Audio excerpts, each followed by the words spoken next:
SHIP has been involved in Madelia through the hospital since SHIP started back in 2009. Candy Fensky, who is the CEO of the hospital, has been involved in our community leadership team, and so that was really kind of our step into the community. And since then, we've been able to have a partnership with the school, with Tony Downs Foods, doing worksite wellness, and the hospital, as well as the Madelia Community-Based Collaborative. SHIP has been very good to work with. It's easy to work with. We've had members from the state level come down and visit with us and talk about, you know, things that we may look at, or just they have been interested in what we're doing, and so it feels good to have that collaboration. The best thing about working on the Madelia-based collaborative project is you can see actual growth, actual movement, and you're really making a difference in the community. We're being able to fill the gap. We have faculty and students who have a lot of energy, and when they come into the community, some of the community members, you don't really realize what you have here and the potential that you have in the community. When outside members come in, they can really help ignite some energy behind the project.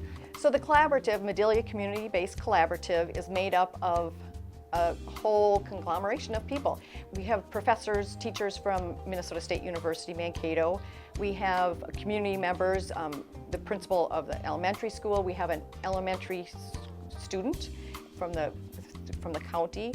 We also have from the Ministerial Association, we have one of the members from that, hospital employees. There's a large portion of the community that is obese, and obesity can lead to diabetes and heart disease, and so we figured out that we needed to tackle that problem.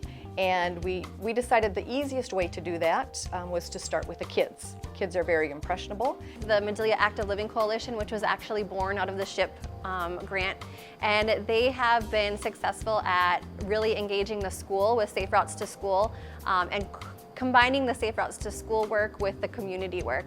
Active living is where we try to get the people, the children, all the families and everything more active so that they aren't coming home sitting on the couch.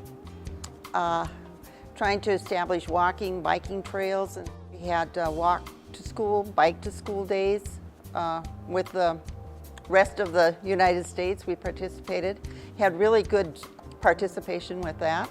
The bike path was an idea of the Active Living Coalition that children and adults would have a safe walking and biking path in Madelia, and noted that the old Highway 60 was not marked and had parking alongside, which made it dangerous. So we went to the Madelia City Council and petitioned, along with Roger Reeser, the county engineer, that we could have markings and signage for a bike path. Looking at ways that they can create some connectivity between the community assets. So one of the things that they just had accomplished was extra lighting and a new trail that was put up between the hospital, which connects the hospital, the high school, Tony Downs Foods, and the recreational parks and rec in Madelia.